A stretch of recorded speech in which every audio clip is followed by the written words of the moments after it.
Bonjour à tous, on se retrouve pour une nouvelle position avec ici le trait pour les blancs et les blancs qui ont du matériel en plus, hein, puisqu'il y a dame 2 tours fou contre dame tour fou, une tour de plus, deux pions contre 3, un seul pion pour les noirs contre une tour, mais évidemment ce serait trop simple s'il y avait une tour de plus et qu'il n'y avait rien d'autre. Bah, les noirs ont des menaces puisque ils menacent de bouger leur fou et peut-être de mater, en tout cas de gagner la dame, ça c'est sûr, hein, avec cet échec en D6 hein, qui permettrait un échec à la découverte donc de gagner la dame. Alors ce qui est un mat, a priori pas pour l'instant, en tout cas il menacerait aussi par la suite de gagner la tour. Il y a des menaces en tout cas, hein. Si la dame blanche reste sur case noire, elle risque de se faire prendre. Euh, le fou, il pourrait donner échec en fait en F4 pour récupérer en E3 après en faisant échec toujours. On peut imaginer un coup de dame par exemple en E4 ou en D2 pour défendre le fou. Voilà, l'un de ces deux coups pour éviter donc déjà de perdre la dame. Ensuite, de défendre la tour et aussi de défendre le fou. Donc là, ça défend pas mal de choses en même temps. Ça a l'air intéressant, mais il y a un risque quand même de se faire mater parce que c'est vrai qu'il y a la tour qui va arriver aussi, hein. Parce que finalement, les noirs, ils ont aussi une tour à leur disposition pour revenir attaquer. Donc là, on va peut-être simplement bouger le fou. La dame va donner échec et ensuite il y a la tour qui arrive. Et là, ça commence à être compliqué. Le roi blanc a plus de cases, le fou peut pas couvrir sinon c'est mat.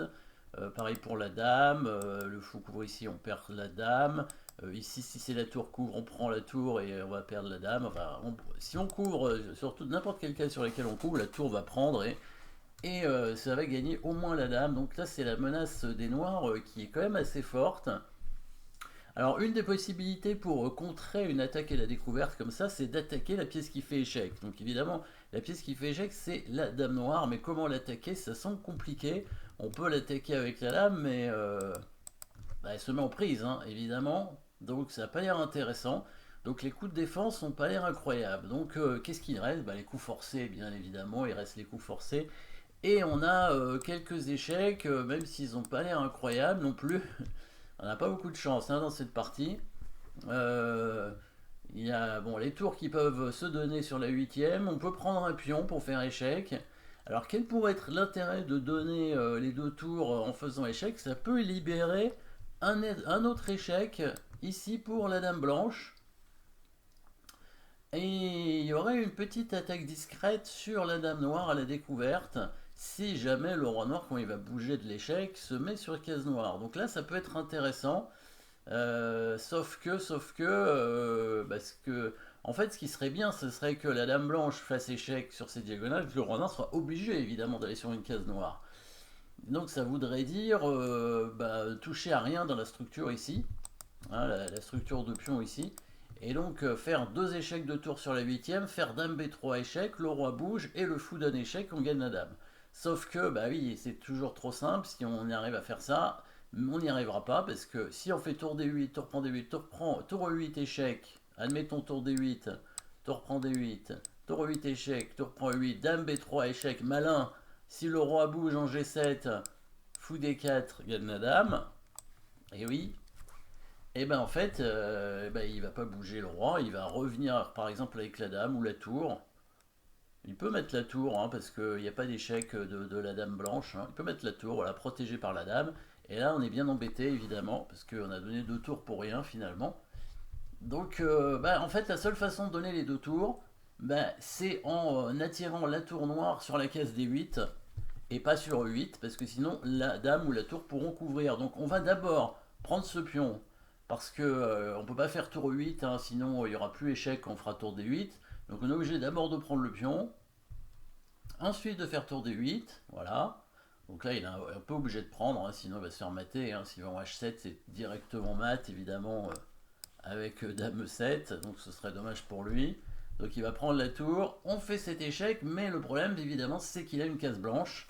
Hein, il peut aller sur la case ici qui a été libérée, puisque le pion H7 a disparu. On a été obligé de prendre le pion G6. Alors on fait cet échec, il vient là, et du coup, on va être obligé de prendre l'échec perpétuel, c'est ça. Dame F6 échec, et il va revenir en H7, et puis on va revenir, etc. Et ça va faire nul, mais c'est quand même la meilleure solution pour les blancs, évidemment, hein.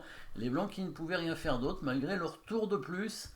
Ici, il fallait déjà trouver hein, cette idée quand même, c'était pas si évident, il fallait le faire dans le bon ordre aussi. Alors, on pourrait, je sais pas si on peut faire tour D8 tout de suite. Sur 8 tours, je prends G6 dans cet ordre-là. Peut-être que dans cet ordre-là, c'est moins bon, mais quelle pourrait être la différence? Le roi va bouger. Le roi va bouger sur H8 en fait, parce que là, il n'y a pas d'attaque à la découverte. On peut aller en F7 aussi, mais peut-être en H8 c'est mieux. C'est plus simple en H8, parce que l'idée, c'est que si les blancs font échec sur cette diagonale, les noirs pourront contrer l'échec en faisant eux-mêmes échec. Je pense que c'est mieux quand même. Par exemple, dame C3 ou fou D4, fou E5 échec, voilà. Et là, il va être obligé, échec évidemment la découverte, hein. Et là, les blancs vont être obligés de mettre le roi ici. On va prendre le fou. Il n'y a pas d'autre coup que prendre le fou avec la dame. On récupère la dame. Et puis voilà, les noirs ont une dame de plus. Et c'est bien tomate. Donc non, c'était vraiment le bon ordre de coup. Hein, c'était le seul. Hein. Ici, par contre, si le roi vient en H8, qu'est-ce qui se passerait si le roi venait en H8? Alors la différence c'est que maintenant, alors on fait toujours pas échec parce il va contrer avec l'échec, donc c'est pas très intéressant. Par contre maintenant on peut attaquer la dame. Alors peut-être qu'on peut faire échec, hein, mais c'est pas sûr. Hein. Faut mieux attaquer la dame, je pense. Hein. On va faire tour H6 cette fois. Cette fois l'attaque de la dame doit être suffisant pour, euh, pour pouvoir récupérer le fou derrière. Voilà, il n'y a plus d'attaque à la découverte ici. Les noirs peuvent gagner une tour en faisant échec et récupérer cette tour, mais ils vont quand même perdre le fou, hein, donc ça va faire beaucoup de matériel en moins. On peut attaquer la dame d'une autre façon, avec la dame blanche aussi, ça c'est pas mal, c'est peut-être un peu mieux.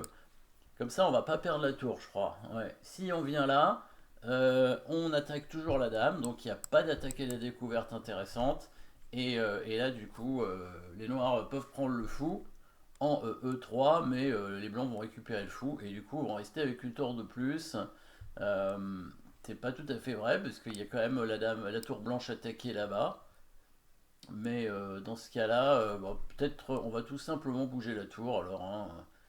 Est-ce qu'il y a un échec? Pas trop, hein. Il n'y a pas trop d'échecs, on pourra prendre le fou. Donc on peut bouger la tour, par exemple en E6, voilà, tranquillement. Qu'est-ce qu'on peut faire d'autre?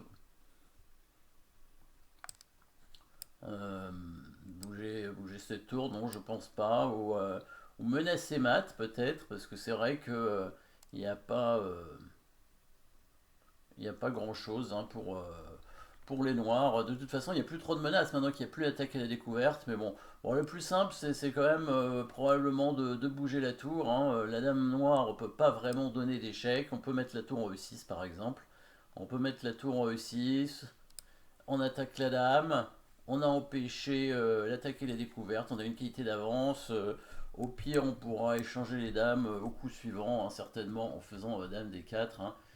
Il y a un échec, mais on va prendre simplement le fou, hein, et puis voilà, on aura une tour d'avance hein, finalement. Donc là, c'est évidemment perdant. Donc, jolie défense des blancs quand même, avec un dégagement d'espace. Alors, plus un dégagement d'espace qu'une destruction de la chaîne de pions, puisque finalement, ce pion, on n'avait pas envie de le prendre, hein, parce qu'on voulait pas qu'il puisse venir ici, mais bon, du coup, son espace a lui aussi été dégagé, hein, et donc ça nous a obligé à prendre la nulle plutôt qu'à gagner, parce que s'il y avait encore un pion H7, là, le roi noir aurait été obligé donc du coup de se mettre sur une case noire, et là, ça aurait été évidemment beaucoup plus embêtant pour lui. Voilà, merci d'avoir suivi cette position. N'oubliez pas de vous abonner et à très bientôt.